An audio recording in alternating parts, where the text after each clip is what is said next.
ګرانو کتونکو السلام علیکم. د درېیمې روژې خوندور مازدیګری او د جم ښکلی بازار د باب خیبر سره نږدې دا ښکلی چمن چېرته چې روژهدار کینی او یو څو لمحې دم کوي.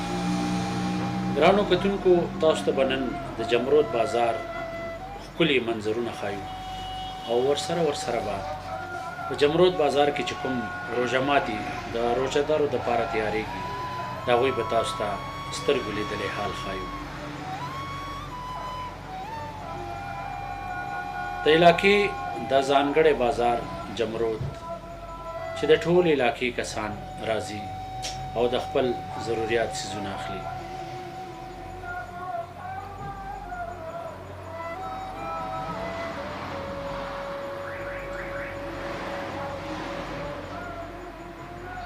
د دې بازار حیثیت او حقیقت د دې نه هم پته لګي چې دا یو تاریخي بازار دی او دلته د ضروریات هر څه په ښه نرخونو باندې او په وافر مقدار کې میلاویږي. د جمرود کلا او سره د باب خیبر خوندور منظرونه، خلک ځي راځي، څوک کلو ته ځي او څوک د کلو نه د روژه ماتي اخیستو دپاره راځي. دلته کې دوکانونه تر ناوخته پورې د خلکو د سهولیاتو دپاره کولوي. دغسې د مټایانو په دوکانونو باندې هم د خلکو رش وي.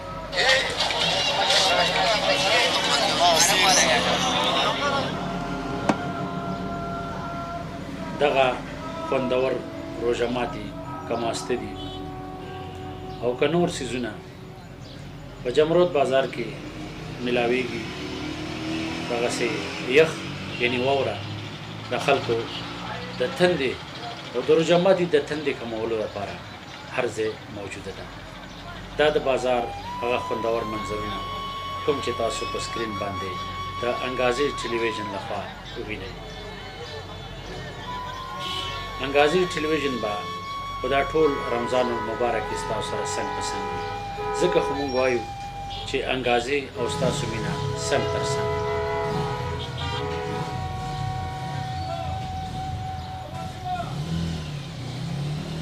دا د روژه ماتي منظرونه چېرته چې په ښه مقدار کې او په ارزانه توګه ښکلي د روژه ماتي څیزونه میلاویږي. حکومت لخوا خصوصي توګه دا ویلې شوي دي چې د روژهدارو دپاره به هر څیز په مناسب نرخ وي. د جمرود کمیټې لخوا خصوصا په دې باندې خاص توجه ورکړې شوې ده.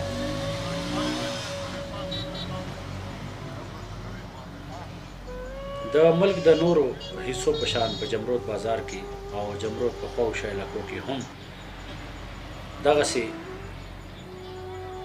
ښکلي څیزونه په ښه نرخونو باندې میلاویدی شي.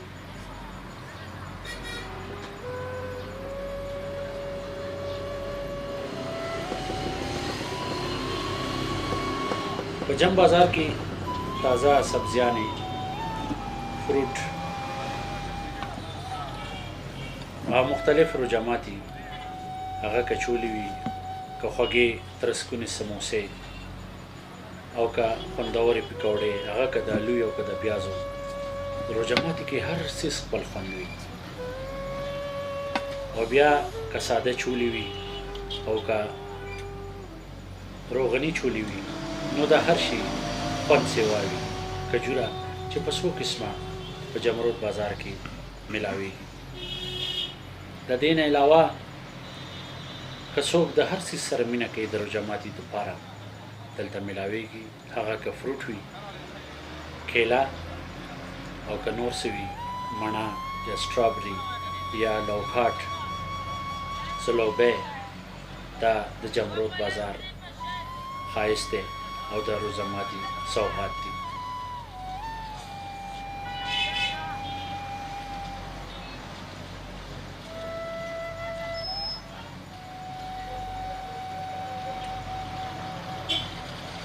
ګرانو کتونکو، روژه د صبر میاشت ده. روژه الله تعالی فرمایي چې دا زما دپاره ده او د دې اجر به هم زه ورکوم. هر نعمت پکې بسیار دی. هیڅوک هم داسې نشته چې دا ووایي چې ماته د الله نعمتونه میلاو نه شول. په دې کې د صبر امتحان دی.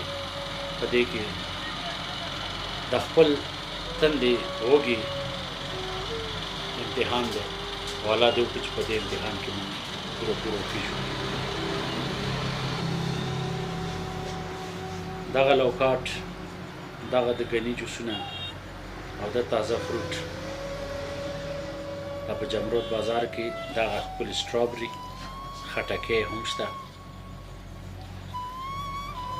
ګرانو مسافرو، چېرته هم چې تاسو یې، موږ تاسو له صرف دا احساس ورکوو چې تاسو لرې نه یې زموږ په زړونو کې او زموږ د زړه سره یې. ستاسو یو دستک، یو ټک ټک به زموږ زړه ورکوي دا احساس چې تاسو هر وخت یې موږ سره یې. دا خوندور لمحات، دا خوندور مناظر، دا د جمرود بازار دی. ګرانو کتونکو، دغه ښکلې هندوانۍ چې دا د ګرمۍ تود دی او په ارزانه توګه باندې میلاویږي. څوک لویه هندوانه، څوک وړه هندوانه او څوک د خپل ضرورت مطابق وړي. هېڅوک هم چیړ نه کوي، ځکه چې یو څیز په ښه توګه میلاویږي نو د چا څه کار دی چې جګړې او شرونه کوي. او روژه همدې ته وایي چېرته چې سړی صبر وکړي نو هغه ته به د الله طرفه اجر میلاویږي. د تازه سبزۍ، د سلاټې، بادرنګ شول، سلاد شول، ټماټر شول، دڼیا، پودینه، دا هر څه چې کوم دی د الله تعالی نعمتونه دي.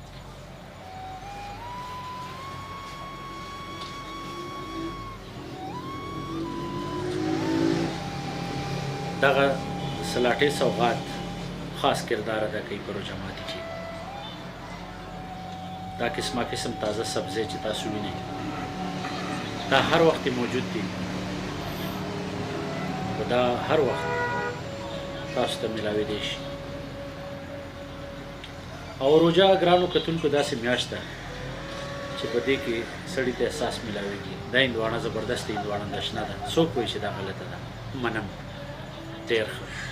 دغسې تازه څیزونه لکه څنګه چې انګازې تاسو ته ښایي، دغسې تازه دغه لوکاټ، یو ځلې بیا د هندوانو منظرونه تاسو ته ډالۍ، دا ښایسته تازه فروټ. الله تعالی په یو وخت کې څو قسمه میوه د انسان د فایدې لپاره او د انسان د ضروریاتو لپاره ساتي.